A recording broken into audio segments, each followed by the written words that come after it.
Halo semua, apa kabar? Semoga kalian dalam keadaan yang baik-baik saja. Seperti kata orang-orang di luar sana, tak kenal maka tak sayang. Maka perkenalkan anggota kelompok kami yaitu Adinda Aulia, Adinda Rahma, Mayang Gadis, Nadia Sabila, Najrin Salsabila, Puji Astri, dan Zahra Nisa. Pada kesempatan kali ini, kami akan membahas mengenai aspek positif dan negatif kehidupan politik dan ekonomi pada masa Orde Baru. Tapi sebelum itu, kita kenalan dulu yuk sama masa Orde Baru. Sebelumnya, teman-teman tahu nggak sih apa itu masa Orde Baru? Orde Baru adalah istilah bagi masa pemerintahan Presiden Soeharto. Pada masa ini, Orde Baru menggantikan Orde Lama yang merujuk kepada era pemerintahan Soekarno. Orde Baru diawali dengan dikeluarkannya Surat Perintah 11 Maret 1966. Orde Baru berlangsung dari tahun 1966 sampai 1998 loh teman-teman. Pada masa ini, Indonesia diletakkan kembali pada ideologi bangsa yaitu Pancasila dan UUD 1945 secara mutlak. Nah, setelah tahu pengertian Orde Baru, kalian penasaran gak sih kebijakan politik dan ekonomi apa saja yang menimbulkan dampak positif dan negatif pada masa itu? Orde Baru yang dipimpin oleh Soeharto selama 32 tahun memiliki banyak kebijakan yang ternyata berpengaruh cukup besar pada proses berjalannya negara Indonesia loh teman-teman. Mulai dari kebijakan politiknya ataupun kebijakan ekonominya.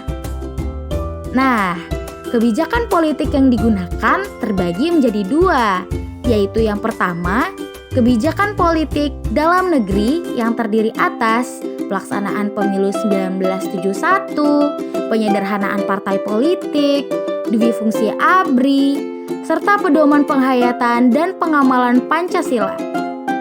Kemudian yang kedua, kebijakan politik luar negeri yang terdiri atas Indonesia menjadi anggota PBB kembali, pemulihan hubungan diplomatik antara Malaysia dan Singapura serta pemutusan hubungan dengan Tiongkok, serta memperkuat kerjasama regional dan internasional.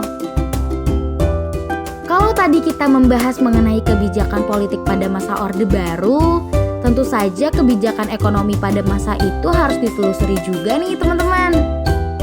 Pemerintahan Orde Baru mempunyai slogan yang mengungkapkan fokus utama mereka dalam memperlakukan kebijakan ekonomi, yakni trilogi pembangunan, yang terdiri atas pertumbuhan ekonomi yang lumayan tinggi, penyeimbangan pembangunan beserta hasilnya yang mengarahkan pada terwujudnya keadilan sosial untuk seluruh rakyat, serta stabilitas nasional yang sehat serta dinamis.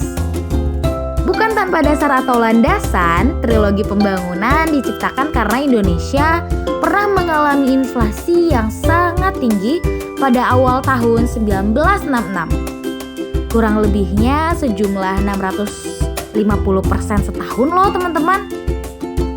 Beberapa kebijakan ekonomi yang diterapkan pada masa Orde Baru ialah yang pertama, Rencana Pembangunan 5 Tahun atau REPLITA, yang terdiri atas REPLITA 1 pada tanggal 1 April 1969 sampai 31 Maret 1974. REPLITA 2 pada tanggal 1 April 1974 sampai 31 Maret 1979. REPLITA 4 pada tanggal 1 April 1984 sampai 31 Maret 1989.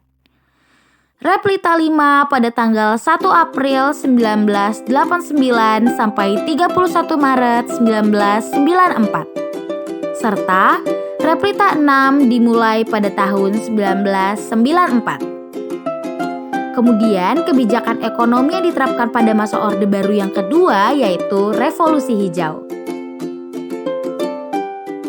Dampak positif dan negatif kehidupan ekonomi pada masa Orde Baru.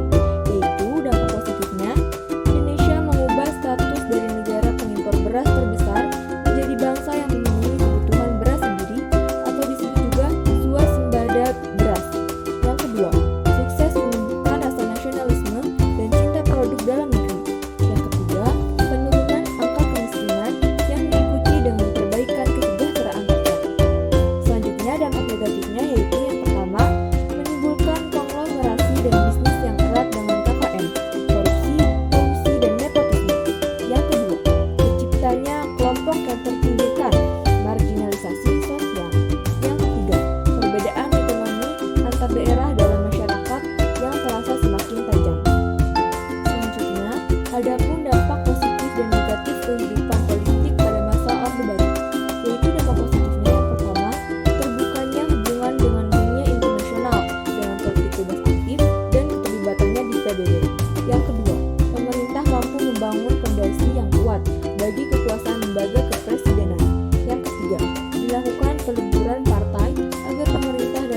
tidak demokratis dan cenderung KKN.